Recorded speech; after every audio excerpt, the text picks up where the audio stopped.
안녕하세요. 이번 시간에는 드디어 치매 요양보호 공부해 볼 건데요. 이 파트는 중요하기 때문에 세 부분으로 나눠서 영상을 올리도록 하겠습니다. 학습 목표입니다. 1편에서는 치매 가족이 느끼는 부담의 종류와 의사소통 기법을 통해 소통하는 법, 그리고 일상생활 지원의 내용과 방법. 2편에서는 치매의 정신행동 증상을 파악하고 대응하는 법, 그리고 치매 대상자와 의사소통하는 방법. 3편에서는 인지자극 훈련을 공부해 보도록 하겠습니다.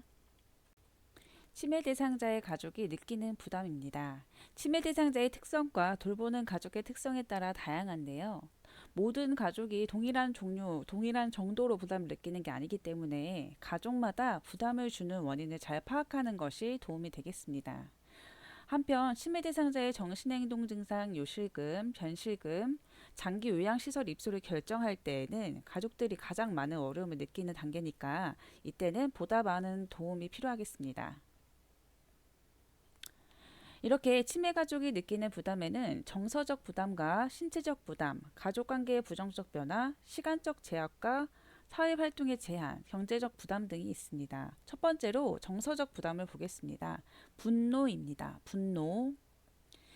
가족이 처음 치매 진단을 받으면 이를 받아들이기가 어렵습니다. 그래서 이런 현실에 분노를 느끼기도 하고요.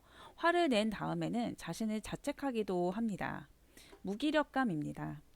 대상자가 나아질 것 같지 않은 허무한 생각 때문에 어떤 증상에 대해서 효과적으로 대처하지 못하게 됩니다. 이것이 무기력감입니다. 죄책감을 느낄 수 있습니다. 죄책감입니다. 과거의 대상자에게 잘못한 일을 되새기면서 죄책감을 느낀다. 우울입니다. 슬픔, 낙담, 무기력, 의욕 저하 등 이런 게 복합적으로 나타나면서 심한 경우에는 불면, 식욕 저하, 자살까지 연결될 수 있습니다. 소외감입니다. 치매 대상자를 돌보는 일로 인해서 사회적 관계와 접촉이 줄어들다 보니 사회적 소외감을 경험하게 됩니다. 불안감입니다. 대상자의 상태나 돌보는 역할, 재정적 상태 등에 대한 확실한 정보가 없을 경우에 불안을 경험합니다. 자, 방금 전에 설명했던 단어들에 대해서 그림으로 표현해 보았는데요. 첫 번째, 분노를 한번 보도록 하겠습니다. 가족이 처음 치매 진단을 받을 때 받아들이기가 힘들고 화를 내기도 하는데 화를 내고 나서 자책한다는 특징이 있다 이렇게 써 있습니다. 그림이 보시면은 따님이 어떻게 이런 일이 왜 하필 우리 엄마가 이 상황이 정말 화가 나 받아들일 수가 없어 라고 화내고 있어요. 그러고 나서 옆에서 다시 눈물을 흘리면서 후회하고 있죠. 내가 왜 엄마한테 화를 냈을까? 내가 나쁜 딸인가 봐 미안해. 혼자 후회하고 있죠. 자책하는 모습을 볼 수가 있습니다. 이런 감정에 대해서 문제에서 설명이 나오면 분노라고 선택을 할 수 있어야 되겠습니다. 자, 이번에는 무기력감입니다. 대상자가 나아질 것 같지 않다는 생각, 허무한 생각 이런 것 때문에 무기력해져서 어떤 대상자의 증상에 대해서 대처하는 게 효과적으로 대처하지 못한다라는 설명입니다. 자, 그림에서 보시면 여기 할아버지가 치매 증상으로 멍하니 계시니까 여기 옆에 계시는 여자분이 가족분인 것 같죠? 점점 이제 기분이 안 좋아지면서 끝이 보이지 않아. 나는 노력을 했는데 나아지질 않는다. 무기력감을 느끼고 있습니다. 불안감입니다. 대상자의 상태나 돌보는 역할, 재정적 상태에 대한 정보가 없습니다. 우리가 살아가면서 어떤 생활적인 이슈가 있을 때 아는 게 없고 어떻게 될지 모를 때, 처음 하는 거라서 잘 모를 때, 이럴 때 굉장히 불안감이 높지 않습니까? 그런 것처럼 이 치매 대상자 가족들도 정보가 많이 없기 때문에 불안감을 많이 느낄 수밖에 없습니다. 불안감의 원인으로는 1번 확실한 정보 부재로 인한 불안, 2번 치매 대상자의 상태 악화, 3번 돌보는 역할에 대해서 부담, 4번 재정적 문제에 대한 불확실성, 그러니까 정보가 없다. 간병비나 치료비 등 경제적 상태에 대한 정보가 없다. 이런 사항들에 대해서 불안감이 굉장히 커지게 됩니다. 신체적 부담 보겠습니다. 치매 대상자 가족들의 신체적 부담에는요, 피로, 신체 질환, 수면 장애 이런 것들이 있습니다. 피로에는 이제 치매 대상자의 돌봄, 가사, 경제적 활동 등 다양한 역할 수행을 하다 보니 신체적 피로를 경험한다. 특히 우울증을 함께 나타나면 피로 정도가 더 심해진다. 우울증 증상이 원래 피로감이 있잖아요. 네, 그래서 우울증도 오면서 하면 더 힘들더라. 신체 질환에는 원래 이미 질환을 가지고 있던 경우가 많더라. 그래서 피로와 스트레스 때문에 뭐 약물, 음주, 이런 흡연 이런 것에 의존하는 경향도 증가하고 또 원래 가지고 있던 질환 때문에 더 심해지기도 한다. 세 번째 수면 장애입니다. 치매 대상자가 밤낮이 바뀌기 때문에 이제 수면 부족이 생기면서 이제 신체적으로 더 부담이 생기더라 이런 내용입니다. 가족관계의 부정적 변화 보겠습니다. 치매 대상자의 가족관계에는 첫 번째, 가족관계의 질이 변화가 되는데요. 예를 들어 치매 대상자의 배우자가 주로 돌보는 경우에는 부부 간의 의사소통이 어렵고 이제 동반자라는 생각이 약해지고 긴장관계가 야기될 수 있습니다. 결혼한 성인 자녀가 주로 돌본다면 부부관계의 질이 저하되거나 자녀들이 충분한 케어를, 충분한 보호를 받지 못한다고 느낄 수 있습니다. 또 가족 갈등도 많이 생깁니다. 왜냐하면 가족의 부양 태도나 부양 방법에 대한 의견 차이도 생기고 의사소통 부족 때문에 갈등이 생기는 경우도 많으면서 서로 가족 간의 사이가 좋아지지 않더라, 비난하더라 이런 내용들입니다. 세 번째, 부정적 가족관계의 영향입니다. 전체 가족관계가 부정적으로 변화되면 대상자를 돌보는 일에도 부정적인 영향을 미칠 수가 있습니다. 그렇기 때문에 이렇게 전문가를 통한 적절한 지원과 협조가 이루어지며 가족의 부담이 완화된다라고 하고 있습니다. 시간적 제약과 사회활동의 제한입니다. 하루 종일 대상자를 돌보니 너무 힘들고 지치겠죠. 그리고 그러다 보니 친구와의 만남도 제한이 걸립니다.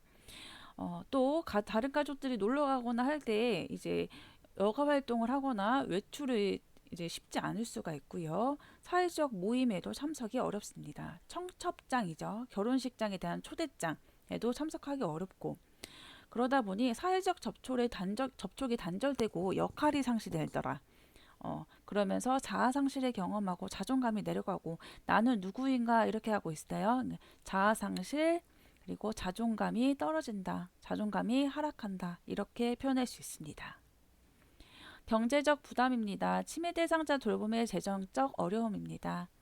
재정 관리가 어려워요. 이 치매 대상자에게 재산이 있다면 법률 문제가 있고 스스로 처리하기가 불가하더라. 그래서 돌보는 가족에게 큰 문제가 발생한다. 그리고 재정적 부담이 증가하는데 주 야간 보호도 비용이 들고 방문 간호도 비용이 들고요. 시설 입소하는데도 비용이 많이 상승하더라. 이런 것들이 계속 가족들에게 경제적 스트레스로 오게 됩니다. 두 번째, 치매 가족과의 의사소통 기법 보도록 하겠습니다. 치매 가족과의 긍정적인 관계 형성을 위해 도움이 되는 의사소통 기법들인데요. 5가지가 있습니다. 공감, 관심 전달, 조언 및 정보 제공, 그리고 나 메시지 전달법, 힘 돋우기가 있습니다. 자, 공감 보겠습니다. 자신의 관점이 아닌 상대의 관점을 최대한 이해하고 공감하려는 자세를 취하는 것이 좋은데요. 대화를 할 때 뭐뭐 때문에 그러시는군요 라와 같이 상대방이 말한 내용이나 감정에 공감하는 것은 겉으로 드러난 감정을 이해해주는 가장 흔한 방법입니다. 고개 끄덕이는 것, 손을 잡아주는 것, 이런 것 등이 이제 비언어적인 행동인데 이런 것들이 공감에 좋은 표현입니다. 가족이 숨겨진 감정을 알려고 하면 부정적이게 느낄 수 있고요. 특히 판단하려는 느낌을 줄 수 있기 때문에 신중을 기해서 공감을 해줘야 되겠습니다. 두 번째로 관심 전달입니다. 대화를 할 때 행동, 시선의 위치 등은 상대방의 긍정, 부정적인 상대방에게 전달하게 됩니다. 특히 시선 맞추고 고개를 끄덕이는 것은요, 긍정의 비언어적인 표현 방법입니다. 치매 가족을 보고 적절한 눈 맞춤을 하는 것이 좋고요. 그리고 적당한 거리, 그리고 목소리 크기도 적당한 게 좋겠습니다. 방어적인 자세라고 느껴지는 행동을 하지 않는 게 좋은데 특히 다리 꼬거나 팔짱 끼는 거 이런 것들은 방어적인 자세로 느껴질 수가 있습니다.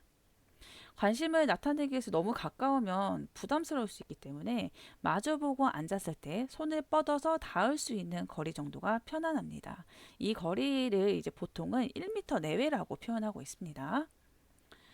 그리고 치매 가족이 표현한 내용을 나의 관점에서 다른 언어로 말해주는 것은 상대방이 존중받고 있다는 느낌을 받을 수 있습니다. 상대방의 감정을 헤아리는 것이 중요하고 구체적으로 기분을 파악해야 되는데요. 얘기를 할 때는 이러이러해서 기분이 좋으시군요. 이러이러해서 마음이 아프셨겠어요. 라고 표현하는 것이 관심 전달의 기법이겠습니다. 그림으로 한번 표현해 보았는데요. 마음을 헤아리는 법에는 대화가 성심과 케어를 해드렸는데 어르신 증상이 나아지질 않으니 마음이 아프시겠어요. 이렇게 하는 것이 있고요. 그리고 편안한 사람 간의 거리를 그림으로 표현해 보면 너무 친해지려고 너무 가깝게 밀착을 해버리면 너무 가까운데 이렇게 부담스러워한다. 대신에 조금 떨어져 있지만 이렇게 팔이나 손까지 잡는 이런 것들 1m 내외의 적당한 거리는 편안한 거리다라고 표현하고 있습니다. 자, 이번에는 답원 조언과 정보 제공 보겠습니다.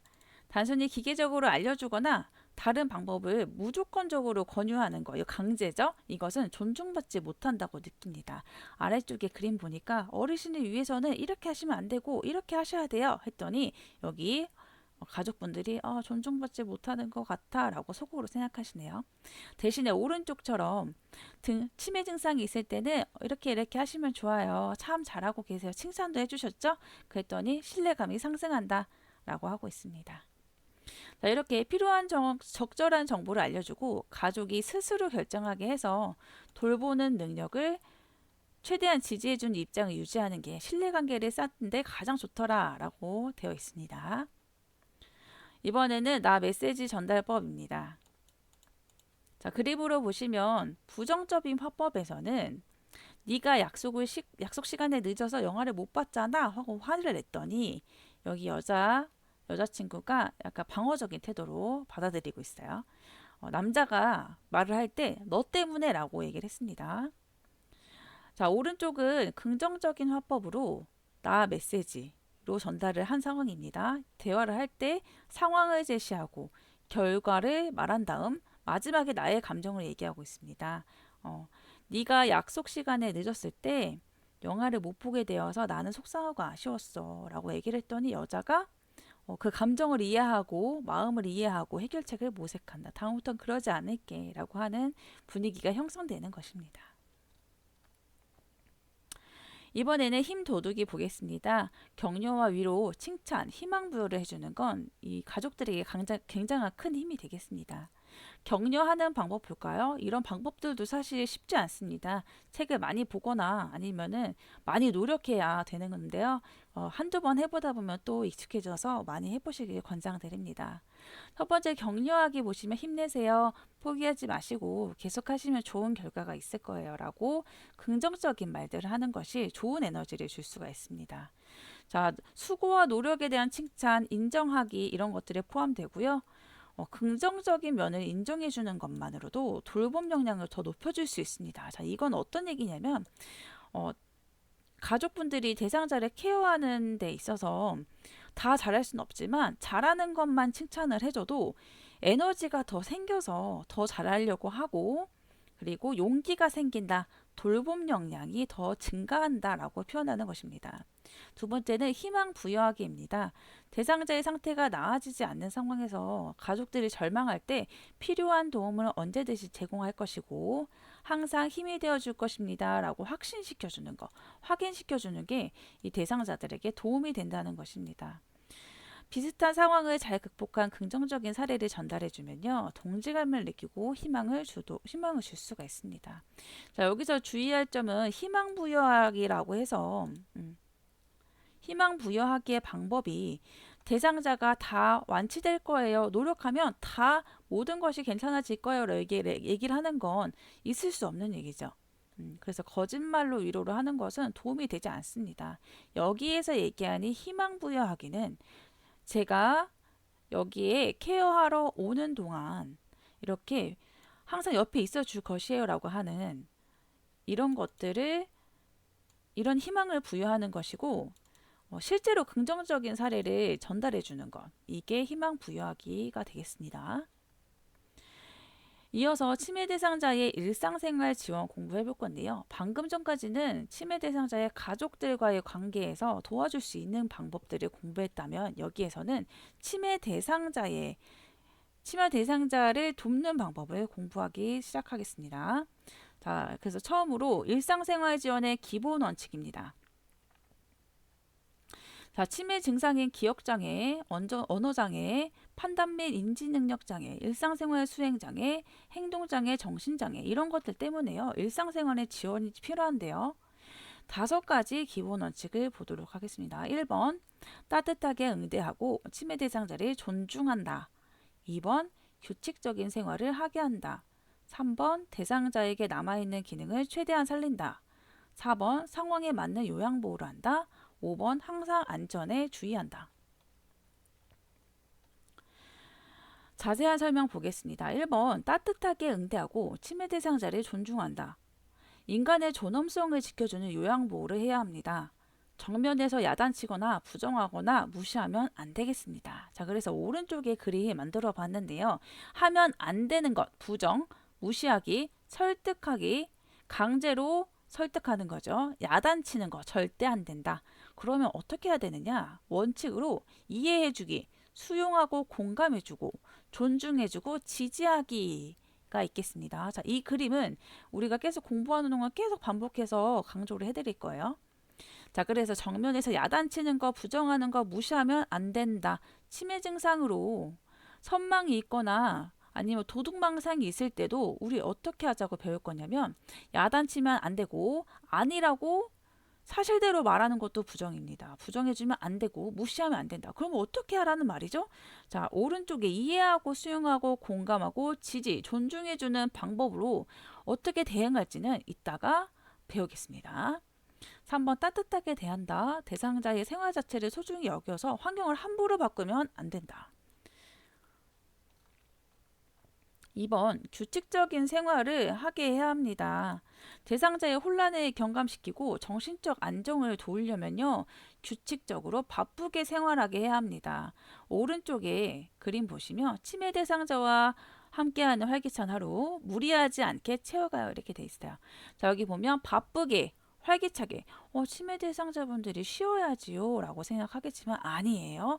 바쁘게 지내야 돼요. 그러면 바쁘게 하면 막 일을 시켜야 되나요? 아니죠. 할 수 있는 소일거리나 재미있는 것들 이렇게 보시면 뭐 화분에 물 주기 있어요. 아니면 휴식, 무리하지 않게 바쁘게 활기차게 지내야 한다는 것입니다. 바쁘게 지내면 좋다. 그래야 컨디션도 좋아지고요. 잠도 잘 자고요. 잠 못 자면 컨디션 더 안 좋아지죠. 하지만 피곤하게 바쁘게 하면 컨디션이 더 나빠져서 치매 증상이 더 심해질 거예요. 자, 그래서 3번처럼 대상자에게 맞는 일정을 만들어서 규칙적으로 바쁘고 활기차게 지내야 한다라고 하는 것입니다. 이렇게 규칙적인 생활을 하면요. 대상자에게도 좋지만 병을 조기 발견하는 데도 도움이 됩니다. 왜냐하면 어제는 이렇게 할 수 있었는데 오늘 이 시간에는 이게 안 된다라는 걸 발견할 수가 있겠죠. 자, 그림 한 개 더 보겠습니다. 바쁘게 지내면 좋다. 피곤하지 않게. 일과표 보니까 꽉 차 있어요. 수건 접기, 종이 접기, 산책하기, 간식 먹기, 식사하기, 티타임. 근데 간단한 것들이죠. 소일거리예요. 이런 일들로 간단한 일을 소일거리로 하루를 활기차게 바쁘게 지내는 것이 좋다라는 내용입니다. 3번 대상자에게 남아있는 기능을 최대한 살린다. 치매가 있다가 모든 것을 못하는 것은 아니라고 안내해야 된다. 알려드려야 된다. 습관적으로 해오던 일들은 할 수가 있습니다. 할 수 있는 일은 스스로 하게 해서 남아있는 기능을 유지하게 해야 한다. 자, 그림 볼까요? 할머니가 나 밥 먹여줘 이렇게 얘기해요. 그랬더니 어르신 혼자서 드실 수 있잖아요. 그러면 몇 번만 먹여드릴 테니까 수저 잡아보세요. 이렇게 권유하고 있어요. 그렇죠. 그런데 안 돼요 라고 부정하진 않죠. 어르신이 할 수 있지만 한두 번은 해주는 것처럼 하다가 어르신이 직접 드실 수 있도록 이렇게 시도를 시키는 쪽으로 유도를 하고 있습니다. 이거 굉장히 중요하죠. 자, 그리고 만약에 혼자 드셨어요. 그러면 어르신 너무 잘 드셨네요. 참 잘하셨어요. 이렇게 칭찬과 격려를 해드려야 합니다. 자, 이어서 4번 상황에 맞는 요양보호를 해야 하는데요. 우선 그러려면 대상자의 치매 정도나 특징을 우리가 알고 있어야 되겠죠. 그리고 점차적으로 변해가는 것을 이해하고 수용해야 합니다. 여기에 이해하고 수용한다가 나왔어요. 우리는 이 치매 대상자를 열심히 케어를 하는데 그럼에도 점차적으로 나빠지는 것을 이해하고 수용하는 방법이 도대체 무엇일까요? 자, 이것은 우리가 열심히 최선을 다해서 서비스를 제공하겠지만 치매 대상자는 좋아지지 않죠. 나빠지는 것을 알고 있어야 돼. 그렇죠. 그래야 우리가 우울에 빠지지 않고 그리고 서비스를 제공할 수 있단 말이에요. 그래서 이해하고 수용해 주면서 3번처럼 대상자의 상태에 맞는 요양보호 기술을 익혀서 제공해야 합니다. 그래서 우리의 목표, 원래 우리 요양보호사 선생님들이 해줄 서비스는 무엇이냐? 이 치매 대상자의 증상 그리고 상태에 맞게 우리가 배운 기술들을 제공하는 것입니다. 서비스를 제공하는 거죠. 자, 그래서 이럴 수 있게 상황에 맞는 요양보호를 할 수 있게 공부를 해야 한다. 지금 공부 잘하고 있죠? 라고 되어 있습니다. 자, 그림 보시니까 치매는 점차적으로 진행한다. 여기가 어디지? 자, 요양보호사도 이제 슬퍼해요. 허무함이라고 써있죠. 열심히 케어했는데 증상이 심해지고 있어. 그러지 말고 이해와 수용으로 여기가 어디지? 라고 하시면 치매는 점차적으로 안 좋아지겠지만 우리는 상황에 맞게 요양보호 기술을 적용해 드려야 돼 라고 마음으로 생각하고 있죠. 성실과 보람을 느끼고 있습니다. 자, 이렇게 태도를 가져야 되겠다. 5번째, 항상 안전에 주의해야 합니다. 치매 대상자는요, 사고 위험이 높아요. 자, 이 사실을 우리만 알고 있으면 안 돼요. 왜냐하면 우리가 퇴근했을 때도 사고가 날 수 있잖아요. 그렇기 때문에 대상자한테도 알려야 하고요. 가족들한테도 항상 주의시켜야 돼요. 인식을 시켜드려야 합니다. 자, 위험한 물건은 없애고 안전한 분위기를 조성해야 돼요. 이렇게 배회하는 어르신이 있을 때 도마에 여기 식탁에 칼이 올려져 있다든지 아니면 위험한 거 발에 걸릴 것 같은 게 바닥에 있다든지 하는 것은 치워주기도 해야 되지만 가족들에게 알려줘야 됩니다. 칼을 이렇게 두시면 어르신들이 착각해서 다칠 수 있어요. 안 보이게 숨겨둘게요. 넣어둘게요. 이렇게 말씀을 해주셔야 됩니다. 자, 이번에는요, 치매 대상자의 일상생활 지원 보겠습니다. 우리가 치매 대상자의 일상생활에 도와드릴 것은요, 첫 번째 약물요법, 식이요법, 배설 돕기, 개인위생 돕기, 운동 돕기, 안전과 사고 예방 있습니다.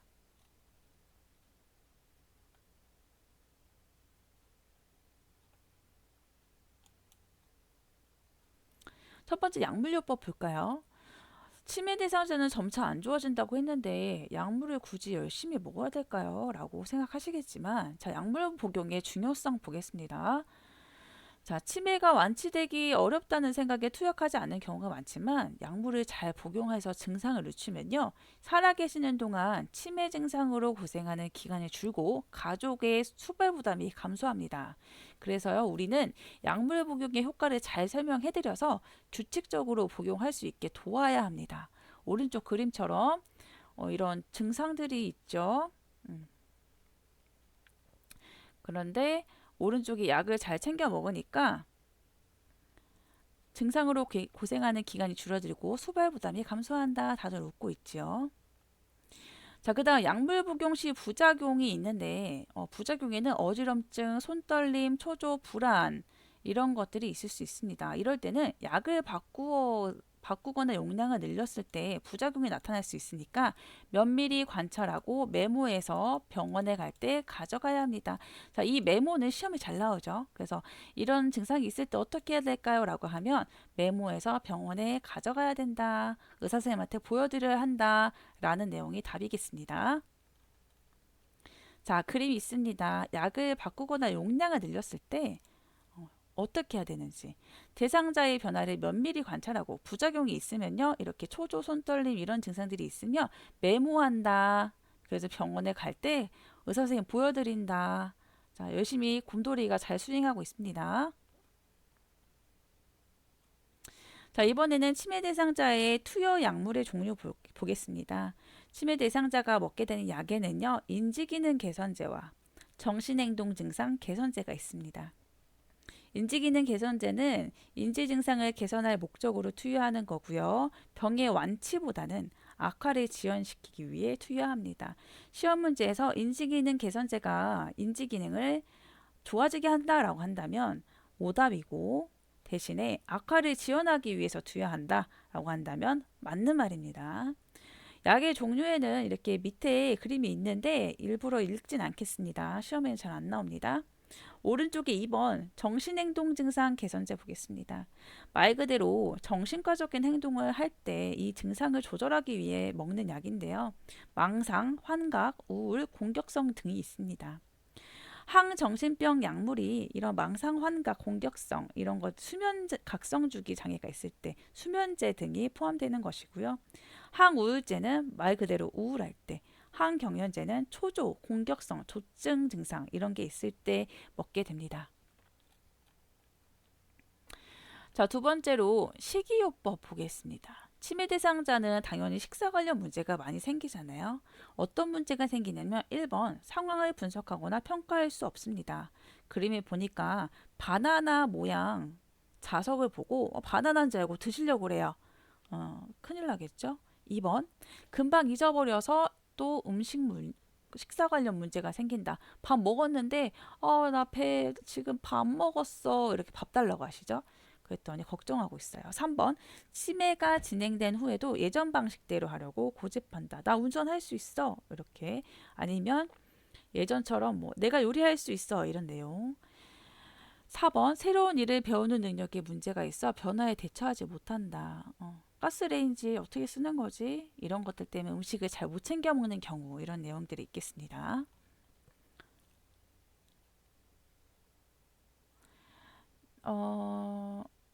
자, 이런 문제들 때문에 식사에 대한 감독과 보호가 필요한데 치매 대상자에게 나타나는 문제들 첫 번째 식사하는 거 잊어버림 차려놓은 음식을 감추려 한다. 주머니에 넣죠. 실제로 이렇게 주머니에 많이 넣으세요. 세 번째, 버린 음식을 다시 주워 먹는다. 특히 싱크대에 있는 음식물 쓰레기 남겨놓지 말아야 되겠습니다. 4번, 해결 방법 및 관리는 규칙적인 식사 시간을 준수하고 조용한 분위기를 유지해주고 식사에 대한 감독과 보호가 항상 필요합니다. 그래서 식사를 혼자 하실 수 있는 분들도 치매 대상자분들은 우리가 옆에서 지켜봐야 합니다. 그래서 식이요법에 대한 기본 원칙 보겠습니다. 의치가 나왔습니다. 이제 의치 부분을 다 모아서 여기 그림으로 표현을 해왔는데요. 우선 의치가 잘 맞지 않으면 식사 도중에 의치가 식도로 넘어가는 경우가 있기 때문에 잘 고정되어 있는지 확인하고 느슨하면 끼지 못하게 해야 합니다. 이거 시험에 잘 나오겠죠. 자, 의치가 느슨하면 조심해서 쓴다가 아니라 끼지 못하게 해야 합니다.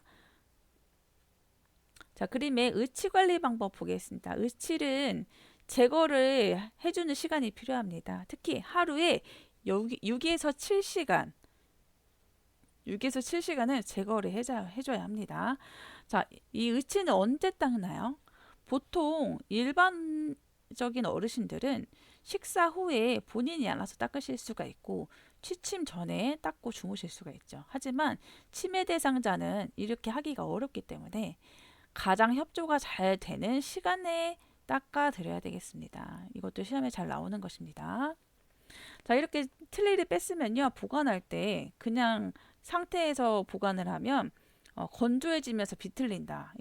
이게 좀 비싸잖아요. 자, 그래서 의치를 보관할 때는 의치 보관 용기에 물을 넣어서 뚜껑을 닫아 먼지를 막고 보관해야 합니다. 자, 느슨하면 어떻게 한다고 했냐면 식사 중에 기도로 넘어갈 위험이 있기 때문에 잘 고정되었는지 확인하고 느슨하면 끼지 않아야 됩니다. 끼지 말고 치과 의사에게 이 의치를 교정해 달라고 의뢰를 하고 그리고 또 이 의치 때문에 잘 맞지 않는 의치 때문에 치주염이 생기진 않았는지 잇몸에 염증이 생기지 않았는지 확인을 잘 해줘야 된다.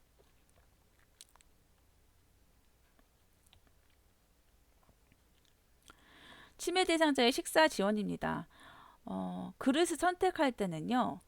넓은 접시보다 이렇게 움푹 패인 사발이 좋습니다. 왜냐하면 수저질을 할 때 접시는 많이 흘리고요. 이렇게 움푹 패인 접시는 사발은 그릇은 덜 흘리게 됩니다. 자, 이렇게 움푹 패인 사발이 좋더라. 자, 투명한 유리 제품은 잘 안 보여서 깨질 수도 있고요. 그리고 떨어뜨릴 위험성이 높아요. 대신에 색깔이 있는 플라스틱 제품이 좋더라. 자, 식탁에는요, 소금과 간장 같은 양념은 식탁에 두면 마구마구 넣으세요.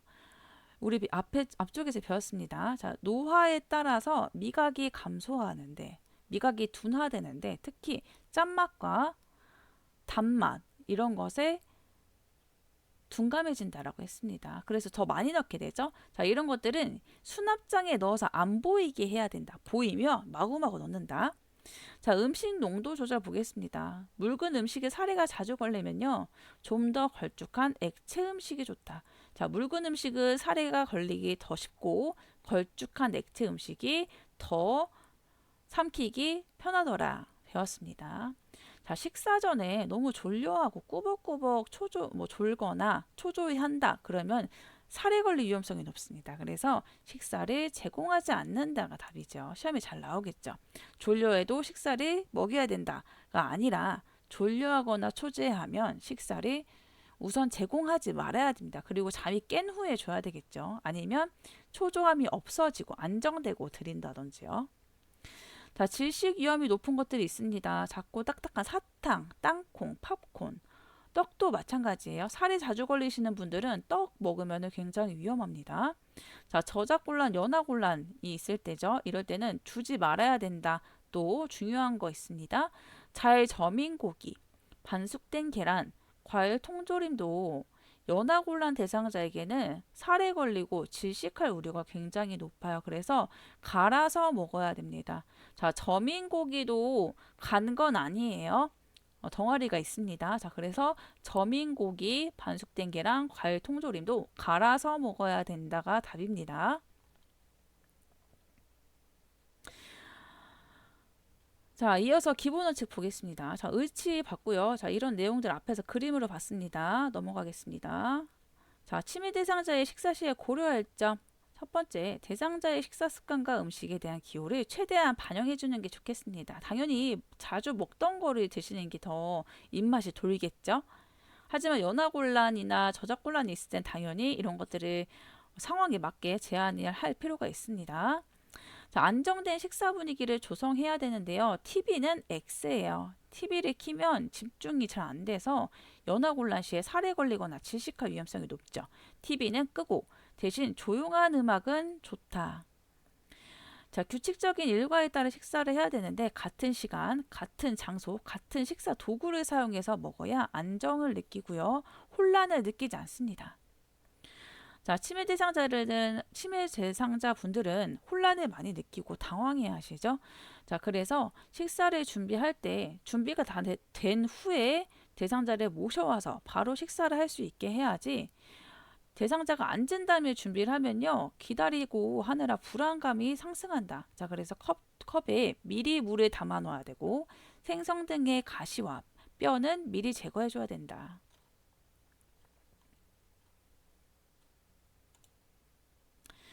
자, 밥 먹기 전, 식사 전에 돕는 방법 보겠습니다. 자, 이렇게 대상자들은 음식 온도에 대한 판단력이 부족합니다. 그래서 식사 전에 음식의 온도를 요양보호사가 미리 확인해야 합니다. 대상자는 음식을 먹으면서 흘릴 것이에요. 그래서 미리 식탁보나 식탁용 매트를 깔아주는 게 좋습니다. 자, 앞쪽에서 일반 노인 생활지원을 공부를 할 때는 식사 도울 때 준비할 것이 턱받이가 좋다 했어요. 그렇죠? 위에 그림이죠. 자, 아래쪽 그림처럼 치매 노인분들은 흘릴 것이기 때문에 턱받이가 아니라 앞치마가 중요하고 앞치마. 자, 시험에 잘 나오겠죠. 턱받이 X, 앞치마입니다. 치매 노인은 앞치마 그리고 매트, 비닐 매트를 까는 게 낫다. 어차피 흘릴 거니까요. 자, 그래서 비닐 식탁보나 식탁용 매트 있습니다. 자, 음식은 잘게 잘라서 부드럽게 조리해야 치매 대상자가 쉽게 먹을 수 있겠습니다. 라고 되어 있습니다. 자, 식사 중입니다. 자, 컵에 물을 얼마나 따르는 게 좋을까? 적당히입니다. 적당히. 자, 그 다음에 물을 마실 때 잘 흘리신다 하면 빨대와 플라스틱 덮개가 부착된 컵이 있습니다. 그걸 사용하는 것이 좋고, 손잡이는 가벼운 거 X. 가벼운 거는 우리 그 운동 조절이 잘 안 되기 때문에 가벼운 수저는 날아가 버린다. 자, 그래서 약간 무거운 숟가락이 있어야 숟가락이 손에 있다라는 느낌이 있어서 약간 무거운 숟가락이 답입니다. 대상자의 혼란 예방을 위해서 한 가지 음식을 먹고 난 후에 다른 음식을 내어놔야 합니다. 자, 숟가락으로 떠먹이는 치매 대상자는요, 한 번에 조금씩 먹이고 음식을 삼킬 때까지 충분히 기다려야 합니다.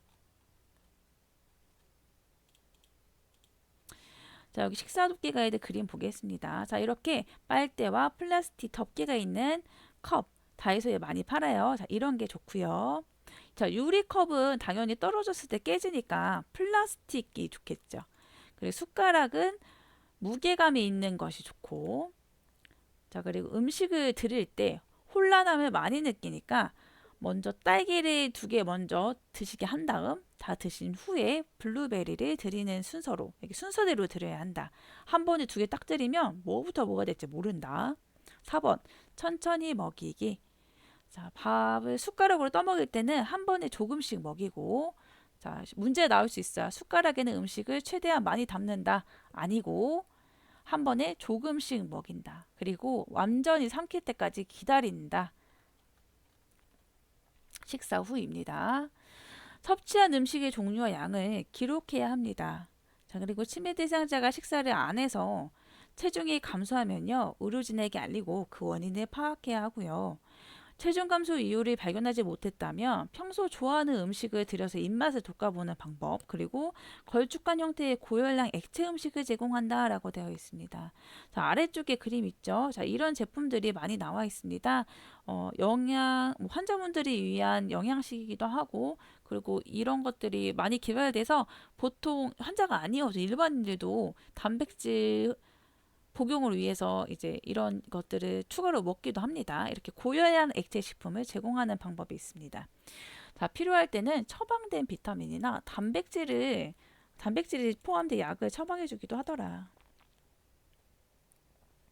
자, 시험에 잘 나오는 거죠. 주의 깊게 보도록 하겠습니다. 치매 대상자의 체중이 감소할 때 시험에 잘 나옵니다.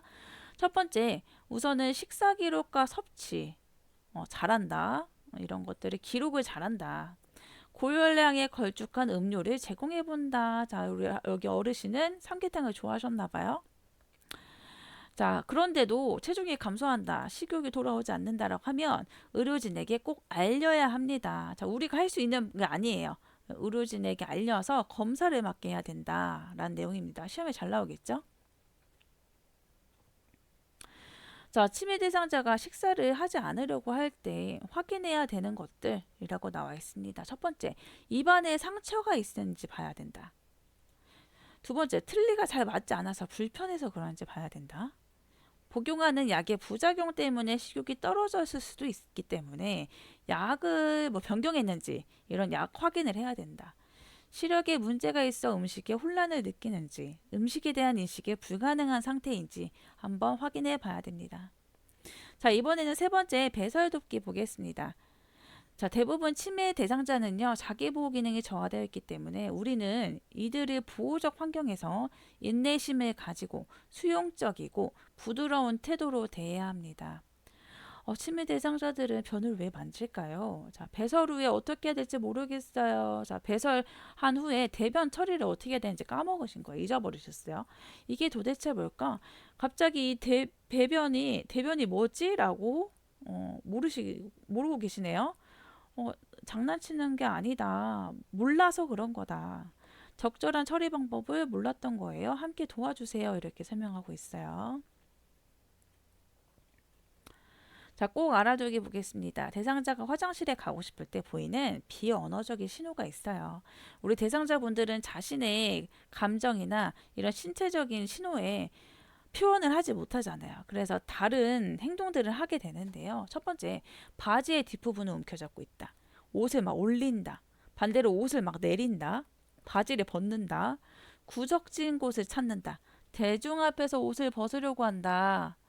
서성이면서 안절부절 못한다. 이런 것들이 화장실 가고 싶어서 나타나는 비언어적인 신호일 수도 있다는 걸 알고 있어야 합니다.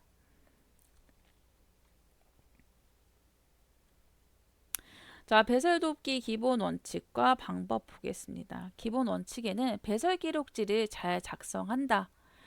자, 화장실은요, 침해 대상자 방에서 가까운 곳에 놓는 것이 좋습니다. 왜냐하면 멀면은 가다가 실수를 하거나 화장실 안 가려고 하다가 참다가 실수를 하거나 이런 일들이 있어요. 자, 화장실 위치를 알기 쉽게 표시를 해둔다.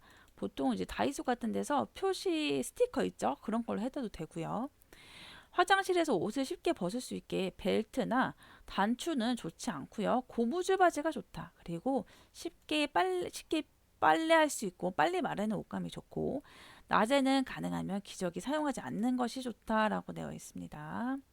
자, 기저귀는 대상자에게 수치감을 유발하고요. 실금 사실을 알리려는 일을 안 하게 할 수 있기 때문에 가능하면 착용하지 않아야 된다고 했습니다. 우리 요실금 배울 때 공부했어요. 요실금 증상으로 어르신이 고생을 한다. 되게 괴로워하신다. 그러면 기저귀 추천한다, 안 한다? 아니었죠. 그러면 요실금 있을 때 기저귀 추천 안 하고 대신에 뭐 해야 된다? 배뇨 훈련해야 된다고 했습니다. 그리고 케겔 운동 해야 된다고 했습니다. 자, 여섯 번째, 야간에 화장실 이용이 위험할 때는 이동변기를 사용합니다. 이동변기는 바퀴가 없는 것이 좋은데 만약에 있다면 꼭 잠금을 제대로 하고 사용을 해야지. 안 그러면 낙상되거나 사고 낼 수 있습니다. 대소변을 잘 가리면 칭찬해 주시고요. 실금할 때도 꾸중하거나 가르치거나 하지 말고요. 괜찮다고 말해야 합니다. 자, 우리가 원래 잘 보고 있다면 이 치매 대상자가 화장실에 가고 싶을 때 하는 행동이나 표정을 알 수가 있습니다. 자, 하루의 식사량과 수분 섭취량을 적당한 양을 유지하는 게 좋고요. 그러니까 제한하지 말란 얘기죠. 배뇨곤란이 있을 때는요, 야간의 수분 섭취를 제한합니다. 자, 우리 전립선 비대증 배웠죠. 거기에서 전립선 비대증도 배뇨곤란이 있었는데요. 특히 야간에 이 소변 때문에 아파서 잠을 못 주무시는 분들 많잖아요. 소변 보시려고 하는데 잘 안 나오고 그리고 통증도 있고 하니까 자, 그런 경우에는 너무 고생하지 않게 자기 전에 수분 섭취를 제한한다. 라고 하는 것입니다. 우리 배웠습니다. 제한한다라고 하는 것은 리미트죠. 제한을 한다. 그러니까 아예 못 먹게 금지한다가 아니었어요. 자, 제한한다라는 것은 목이 마르지 않게 물을 섭취할 수 있지만 다량으로 섭취는 하지 않는다는 내용이죠. 그래서 수분 섭취 제한한다입니다. 만약에 문제에서 헷갈리게 내려고 한다면 배뇨곤란이 있는 경우 야간에 수분 권장한다. 수분은 금지시킨다. 자, 이렇게 오답으로 내보낼 수 있겠죠. 하지만 답은 제한한다입니다. 자, 대변을 보신 후에 부드러운 말로 손동작을 우리가 보이면서 뒤처리 방법을 시범을 보여주면 치매 대상자가 따라한다. 뒤처리 후에는요, 아무 일도 없었던 것처럼 행동한다라고 되어 있습니다. 자, 이것의 표현은 뒤처리한 후에 대변을 너무 잘 보셨어요. 아니면 대변 보실 때 왜 그렇게 청결하지 않게 하셨어요? 라고 얘기를 한다든지 이런 사건들을 자꾸 해당시키면요, 이런 대변 같은 부분은 프라이버시이기 때문에 다시 떠올리게 한다든지 이렇게 자꾸 얘기를 걸면 자존감이 하락할 수 있습니다. 자, 그래서 아무 일도 없었던 것처럼 행동한다. 가 답입니다. 자, 변비 보겠습니다. 변비일 때는요, 섬유질이 많은 음식과 하루에 6에서 8잔, 6에서 8잔, 총 2000cc 정도죠. 1500 이렇게 보시면 되겠습니다. 15,000이라고 잘못 썼네요. 1500 정도의 충분한 수분을 섭취하도록 한다. 1500이면 1.5리터 페트병 하나죠.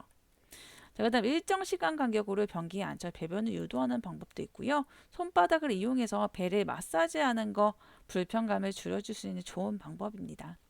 자, 의료진에게 상의해서 필요하면 변비약을 먹이거나 관장을 할 수 있는데요. 자, 중요한 거 관장은 에네마 관장은 의료행위이기 때문에 요양보호사는 하면 불법이죠. 시험에 잘 나오죠.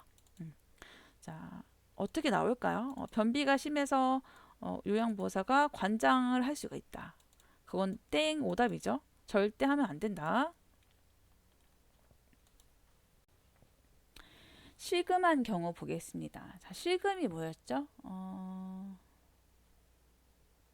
잃어버릴 실에 이제 억제할 금이죠. 자, 1번 실금했을 때는요. 민감하게 반응하지 말고 비난하거나 화를 내면 안 됩니다. 자, 우리 배웠습니다. 비난 X, 화내는 거 X, 야단치는 거 X. 자, 가능한 한 빨리 더러워진 옷을 갈아입히는 게 제일 먼저죠. 자, 실금을 하면요. 이제 몸에 묻어서 이제 오염된 거잖아요. 그럼 피부에 질환이 생길 수 있다. 그 신체 부분을 씻기고 말려서 피부를 깨끗이 유지하도록 해야 하고 환기를 잘 해야 됩니다. 자, 소변이 좀 지리거나 침대나 이제 이런 것들에 소변이 묻어 있으면 냄새가 많이 나죠. 그래서 이런 것들을 잘 말리고 환기를 잘 시켜서 냄새 관리를 잘 해야 되겠습니다. 자, 배뇨 관리로는 소변을 볼 때 방광을 확실하게 비우는 게 좋은데요. 그래야 이제 식음을 더 잘 안 하겠죠. 자, 이렇게 확실하게 비우려면은 방법이 배뇨 후 몸을 앞으로 구부리도록 도와주거나 치골상부를 눌러주는 방법이 있습니다. 요실금이 있으면 배뇨 스케줄에 따라서 계획된 배뇨 훈련을 시행해 봅니다. 자, 배뇨 훈련 방법에는 처음에 매 2시간마다 배뇨하게 해보고 점차 시간을 늘려서 낮에는 2시간, 밤에는 4시간 이렇게 연습을 해보는 것이 배뇨 훈련입니다. 치매 대상자의 요실금 보겠습니다. 자, 수분 제한, 기저귀 하지 않는다. 자, 기저귀 착용하면 신체 기능 저하되고 피부 문제 많이 생기고 자존감 저하된다. 그죠? 그래서 기저귀는 최대한 마지막에 사용한다 했습니다. 자, 대신에 요실금이 있을 때 어떻게 한다? 충분한 수분 섭취해서 방광의 저장 기능을 연습시켜라. 그리고 배뇨 훈련한다. 배뇨 훈련은 낮에는 2시간, 밤에는 4시간이죠. 이렇게 해야 자립성이 증진되고요. 정서적 안정이 잘 되고요. 그리고 남아있는 기능, 잔존 기능을 살려줄 수가 있죠. 네 번째, 개인위생 공부하도록 하겠습니다. 치매 대상자는 주변에 무관심하거나 기억장애 때문에 개인위생이 소홀합니다. 그래서 관리가 필요하다. 왜 이런 개인위생에 문제가 생길까? 자, 기억장애 때문에, 그쵸? 씻는 법 잊어버렸어요. 언제 씻었는지 까먹었어요. 무관심과 의욕저하. 자, 그럼 뭘 도와드려야 될까요? 정기적인 확인과 격려. 와, 이제 할머니 씻을 시간이에요. 같이 해볼까요? 이렇게 격려하는 거. 자, 청결한 환경 조성과 도움 보겠습니다. 안전하고 기분 좋은 공간 만들고 씻을 때 사고 나지 않도록 지켜봐주고 도와준다. 자, 개인위생에는 목욕이 있고요. 그리고 구강위생이 있어요. 그리고 옷이 있죠. 옷 입기. 자, 그러면 청결 다시 보겠습니다. 이어서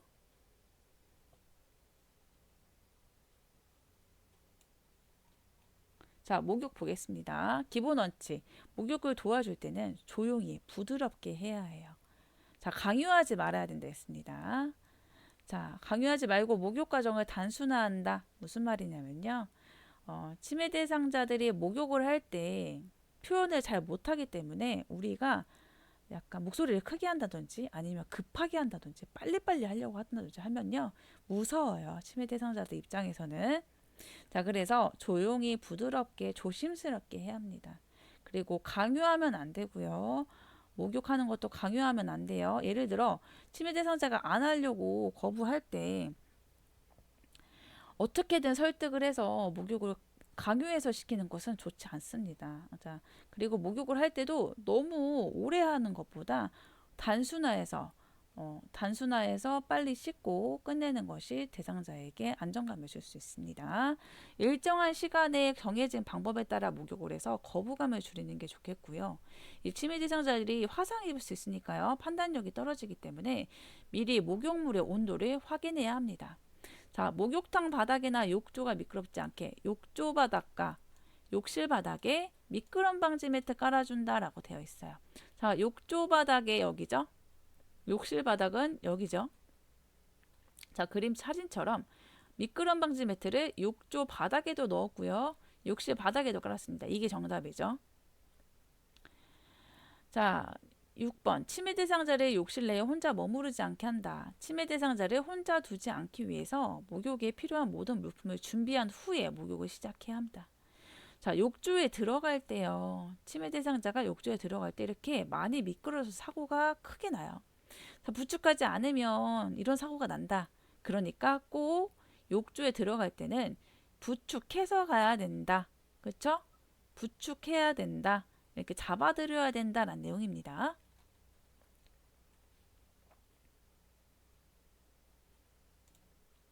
목욕 준비를 하면서 치매 대상자가 해야 할 일을 한 가지씩 제시해야지. 동시에 여러 가지를 얘기를 하면 사고 난다 했습니다. 그렇죠? 착각하고 혼란을 느낀다 했습니다. 자, 그래서 해야 할 일은요, 한 가지씩 제시해야 돼요. 단추를 풀어보실까요? 수건을 들어보실까요? 이렇게. 자, 물에 대한 거부 반응을 보이는 경우에 작은 그릇을 떠서 장난하게 할 수 있고요. 그리고 욕조에 미끄러지더라도 다치지 않게 적당량의 물을 받아둬야 합니다. 빈 욕조에 들어가면요, 미끄러질 수 있고요. 너무 가득 찬 욕조에 들어가면요, 균형감을 쉽게 잃어서 넘어질 확률이 높습니다. 자, 그래서 욕조에 얼만큼 물을 채워놓는다? 발목 정도 높이의 물을 채워두고 대상자가 들어갈 때 우리가 부축해야 된다라고 배웠습니다. 자, 운동 실조증 있어요. 자, 운동 실조증 우리 뇌질환에서 배웠죠. 자, 운동 실조증이 있는 치매 대상자는 넘어져서 다치기 쉽기 때문에 샤워보다 욕조에서 목욕하는 통목욕, 욕조 목욕, 통목욕이 안전하고요. 욕조 시설이 없다면 지지대를 설치하거나 목욕 의자에 앉아서 하는 것이 훨씬 안전하겠습니다. 자, 피부가 접혀지는 부위가 잘 씻겼는지 확인한다. 겨드랑이나 아니면 접혀지는 부위, 사타구니 이런데, 회음부 이런데 잘 씻겨지지 않으면 먼지들이 쌓여가지고 염증 생길 수 있습니다. 자, 목욕을 한 후에는 물기를 잘 닦아주고 말린다. 목욕 후 피부 상태를 관찰한다. 자, 여기에 한번 보겠습니다. 치매 대상자의 목욕에는요, 에너지가 많이 필요해요. 자, 그래서 대상자가 목욕을 거부한다 하면요, 혼자 목욕시키다가 큰 사고 날 확률이 높으니까 대상자나 요양보호사의 안전을 위해서 혼자 목욕시키지 않는다. 다른 사람과 함께 해야 된다라는 내용입니다. 치매 대상자가 해야 할 일을 한 가지씩 제시하고 정중하게 대한다. 1단계 목욕 준비로 식사 전에 목욕하는 게 좋겠네요. 말 하나 했어요. 자, 이번에는 여기 수건 있습니다. 잡아보세요. 이번에는 이제 단추 풀어보세요. 이번에는 조심히 일어서실게요. 자, 팬티 벗어보실까요? 자, 이제 탕 속에 들어가요. 부축하면서 들어가고 있죠. 이렇게 해야 할 일을 한 가지씩 제시하자. 정중하게 대하자. 이런 내용입니다. 자, 혼자서 억지로 목욕시키지 마세요. 잘못하면 미끄러지고 사고 납니다. 대상자도 다치고 나도 다칩니다. 그래서 꼭 동료와 함께 목욕을 해드려야 되겠습니다. 자, 이번에는 구강위생 보도록 하겠습니다.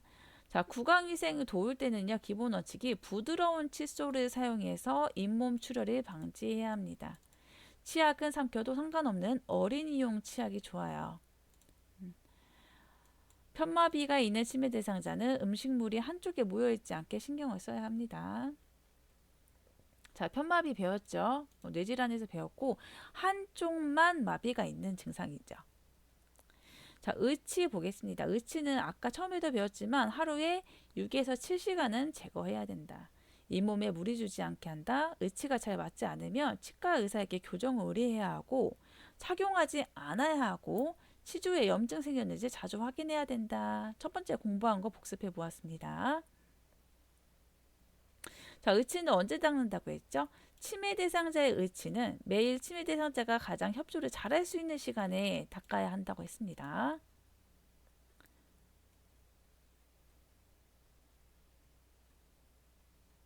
자, 누워서 지내는 분들은 어떻게 구강위생을 해드려야 될까요?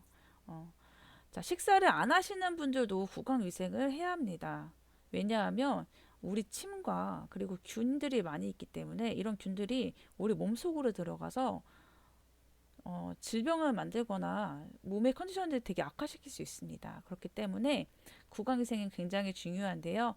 그림처럼 의식은 있지만 깨어는 계시지만 누워서 지내시는 분들 어떻게 양치질을 해야 되니까 첫 번째 이렇게 칫솔 또는 면봉으로 닦아주고 긴 주전자로 입 안에 따뜻한 물을 조금씩 넣어준다. 너무 많지 않게 50에서 60cc 조심스럽게 입 안으로 넣어주고요. 곡반이나 볼을 턱 밑에다 둬가지고 자연스럽게 뱉어내게 도와드린다.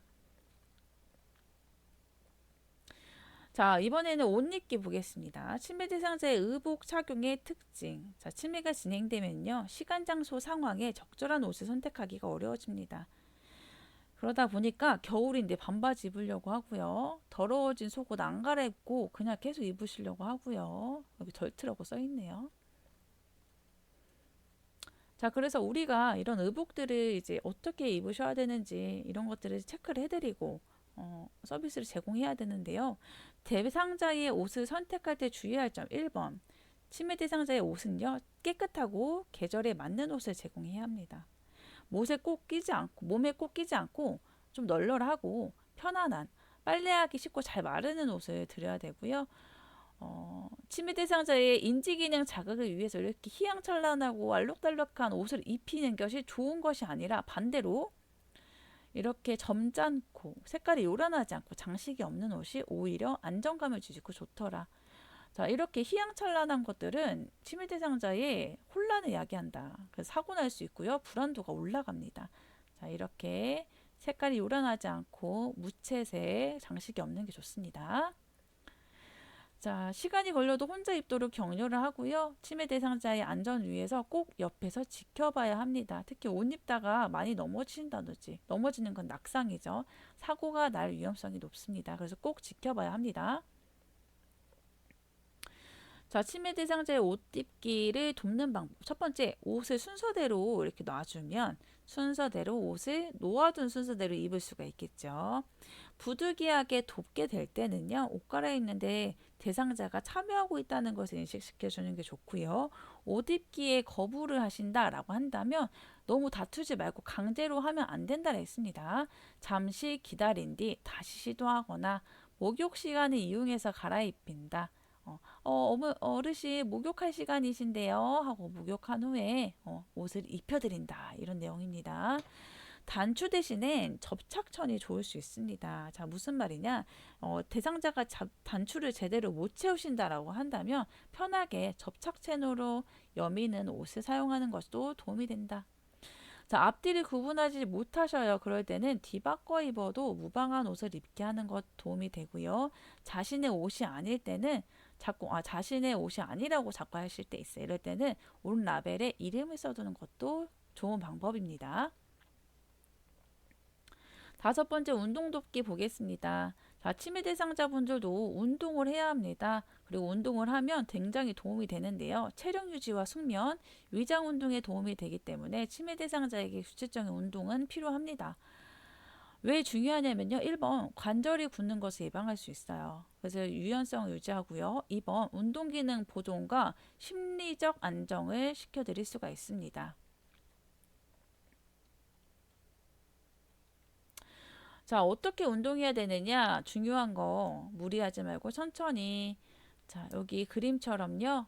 심장에서 먼 손과 팔과 다리부터 운동을 시작해서 점차적으로 심장이 있는 몸통 운동을 하는 것이 좋다. 자, 4번 내용이죠. 운동은 심장에서 멀고 큰 근육인 팔다리에서 시작하고 천천히 진행한다. 자, 이 내용은 우리가 앉아있다가 갑자기 일어나서 몸통을 이렇게 허리를 돌리면 어지러움증이 생기기 쉽죠. 그렇게 생각하시면 쉬울 것 같아요. 자, 그래서 팔다리부터 운동을 하고 혈액순환을 도운 다음 일어나서 이제 몸통 운동이나 심장에 가까운 곳에 운동을 하는 것이 굉장히 안전할 수 있겠습니다.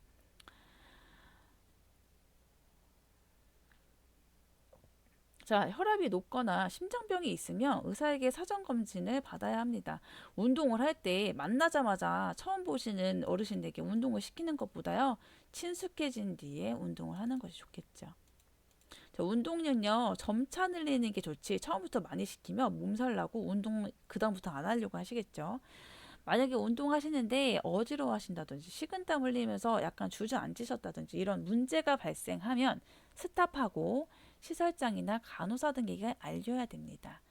문제에서 만약에 시험 문제에서 운동 도중에 문제가 발생하며 쉬었다가 다시 한다라고 한다면 오답이고 멈추고 이렇게 보고한다가 답이겠습니다. 자, 질환별 추천 운동. 우리 복습하는 거죠. 다 배웠던 것입니다. 자, 수영을 가장 추천하는 질환이 있었습니다. 바로 퇴행성 관절염이었죠. 그리고 체중 부하 운동, 조깅 등산을 추천한다라고 하는 질병은 골감소증이었죠. 골다공증이었죠. 자, 그리고 산책을 추천한다. 뭐였죠? 치매였습니다. 자, 운동을 도울 때 균형을 잡을 수 있으면 앉은 자세보다 선 운동으로 선 자세에서 하는 것이 좋다. 굽이 없는 자세는 오히려 굽이 없는 신발은 오히려 부담이 심하고요. 굽이 낮고 편안한 신발이 좋다. 가능하면 스스로 운동하도록 유도를 하는 것이 좋고요. 안 되면 도와드리거나 이제 약하게 해야 되겠습니다. 자, 할 수 있으면 대상자가 즐거워하는 운동을 하는 것이 좋겠죠. 하지만 일반적으로 산책이 가장 간편하고 효과적인 운동입니다. 산책할 때 어떻게 하자고 했죠? 매일 같은 시간대, 같은 길로 일정한 순서대로 풍경들을 말해주며 혼란을 막고 초조감을 줄일 수 있다고 했습니다. 자, 치매 대상자의 일상생활 지원 공부하고 있고요. 이번엔 6번째 안전과 사고 예방 보겠습니다. 치매 대상자들은 자신의 안전을 고려치 않고 행동합니다. 자, 또 과거에 했던 일이라도 이치에 맞게 사물과 상황을 파악할 수 없죠. 새로운 일을 배우는 능력도 부족하고요. 금방 잊어요. 상황을 분석하고 평가할 수 없습니다. 그래서 사고가 많이 발생해요. 그러니 우리가 옆에서 지켜봐주고 도와드려야 되겠죠. 자, 그러면 안전 및 사고 예방 응급 상황 대비 방법 보겠습니다. 자, 이렇게 치매 대상자가 낙상할 위험성이 높으니까 안전과 사고 예방으로 낙상 예방과 안전한 환경 조성을 해야 되겠어요. 여기 보시니까 넘어져도 다치지 않게 매트를 깔아놨습니다. 응급 상황을 대비해야 합니다. 자, 응급 연락망, 여기 보호자 번호, 119, 의사 번호, 이런 대비창 이런 애 해놔야 되겠고요. 부상을 입었을 때 어떻게 해야 될지 빨리 신고해야 되겠죠. 보호자 119 병원에 연락한다. 화재 발생했을 때 대피 계획을 미리 알고 있어야 되겠다. 자, 여기 보겠습니다. 치매 대상자가 언어에 대한 이해가 떨어지면 글보단 그림으로 사용해서 이해를 돕는 것 도움이 되겠고요. 안전한 생활 환경을 만들기 위해서 어두워질 때 희미한 불을 켜둬야 합니다. 아예 어둡게 해놓으면은 혼란을 야기할 수 있거나 아니면 화장실 가거나 조금 움직일 때 사고 날 수 있다. 자, 치매 대상자가 지나친 자극을 받지 않도록 한다. 안정된 생활을 할 수 있게 도와드린다라는 내용이죠. 자, 치매 대상자의 감소하는 진압력을 돕는 방법 볼까요?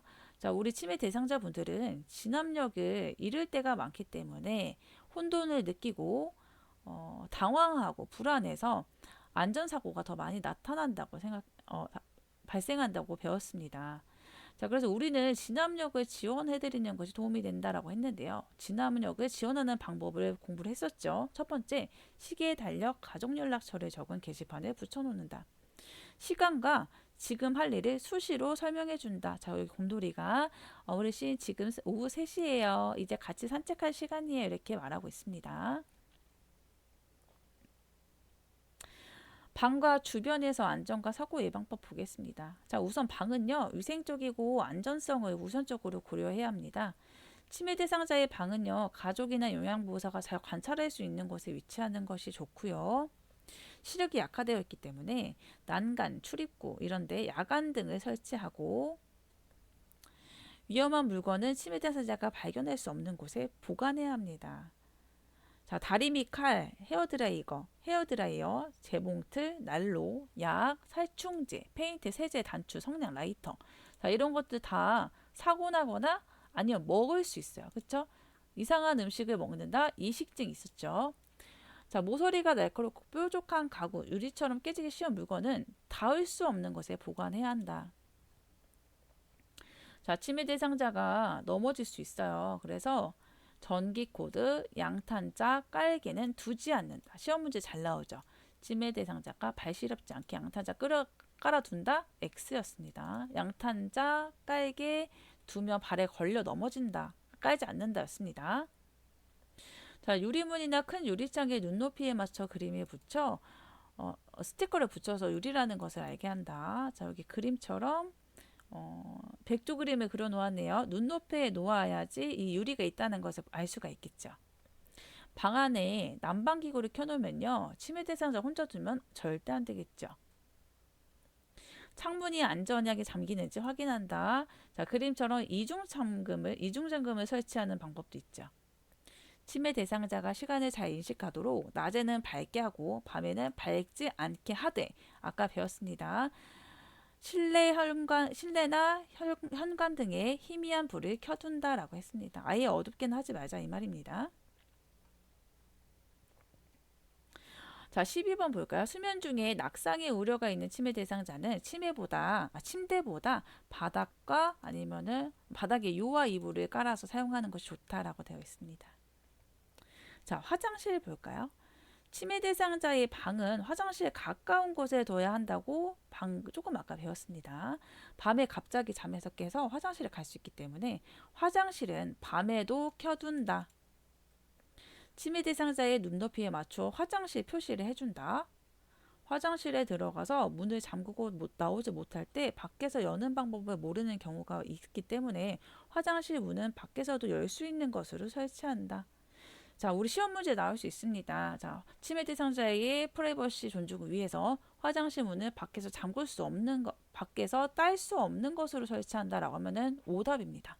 화장실 문은 밖에서도 열 수 있는 것으로 설치한다. 자, 화장실 바닥에 물기가 없게 해야 돼. 그래야 미끄러지지 않겠죠. 자, 중증 치매일 때는요, 고체 비누 먹는 증상이 있다 했어요. 그 증상은 이식증이라고 그랬죠. 자, 고체 비누 X 대신 펌프식 손세정제 동그라미 밑에 그림 있습니다. 자, 욕실 보겠습니다. 욕실의 문턱은 낮춘다 X 대신 없앤다가 동그라미입니다. 왜냐하면 발에 걸려 넘어져요. 자, 문턱을 없애 걸려 넘어지지 않게 한다. 자, 목욕탕에 난간이나 손잡이 설치한다. 미끄럼 방지 매트를 욕조와 샤워 장소, 그러니까 욕조 바닥에 설치한다. 온수가 나오는 수도꼭지를 빨간색으로 표시해야 되겠고요. 화상 예방을 위해서 노출된 온수 파이프는 절연 채로 감싸주는 방법이 있습니다. 자, 세제 먹을 수 있다 했어요. 그래서 치매 대상자의 눈에 띄지 않는 곳에 보관하고요. 자, 거울 보고 놀라실 수 있어요. 아니면은 이제 혼돈을 느낀다든지 아니면 거울 보고 환각을 본다든지. 자, 그래서 놀라지 않게 거울이나 비치는 물건은 없앨 수 있고 아니면 덮개를 씌우는 것도 방법이 되겠습니다. 자, 부엌 보겠습니다. 깨지기 쉽거나 위험한 물건은 보관장에 넣고 자물쇠로 채워둬야 돼요. 자, 예를 들어서 오른쪽 그림 보세요. 냉장고 위에 유리를 올려놨더니 할머니가 열심히 의자를 밟고 올라가서 가지고 오려고 하다가 넘어지시는 찰나의 사진이에요. 자, 그렇기 때문에 위에다 올려놓으면 안 된다. 대신 안 보이는 곳에 숨겨놔야 된다 했습니다. 가스선은 밖에서 잠가두거나 가스밸브 자동 차단기를 설치한다 이렇게 되어 있어요. 자, 여기 그림 보시면 내부 가스밸브를 어르신이 다시 켜고 있는 장면이에요. 이렇게 치매 때문에 인지 능력이 저하되었어도 이런 기억이 있기 때문에 여기 가스밸브는 열 수가 있습니다. 자, 그러니까 내부 가스밸브 아니고 외부 밸브를 잠궈야 한다라는 내용입니다. 시험에 잘 나오겠죠? 자, 밖에서 잠가두거나 가스밸브 자동 차단기. 자, 자동 차단기. 자, 그 다음 냉장고에 부착하는 과일이나 채소 모양의 자석은 먹을 수 있기 때문에 사용하지 않는다. 여기 그림 있죠? 이식증 증상입니다. 자, 음식물 쓰레기 자꾸 꺼내 먹으시기 때문에 부엌 안에 두지 않는다. 그래서 원칙은 음식물 쓰레기를 순간순간 내다 버린다가 답입니다. 자, 이번에는 마지막으로 현관과 차 안 보겠습니다. 현관에서는 가족이 모르는 사이 외출하지 않게 현관문 방울 아니면 자물쇠 등을 달아놓는다. 현관에서 신발 벗고 신기 편하게 의자를 여기 그림처럼 이렇게 설치하면 편하게 도와드릴 수가 있어요. 자, 현관 앞에 계단이 있으면 손잡이를 설치하고 낙상을 유발할 것 같은 단차는 없는 게 좋습니다. 차 안에서는요, 반드시 안전벨트를 착용하도록 하고 차가 달리는 도중에 안에서 문을 열지 못하도록 잠금 장치를 해야 하겠습니다. 자, 이렇게 이번 시간에는 치매 가족의 부담 종류를 공부하고 의사소통하는 방법, 그리고 치매 대상자에 대한 일상생활 지원 방법에 대해서 공부를 해보았는데요.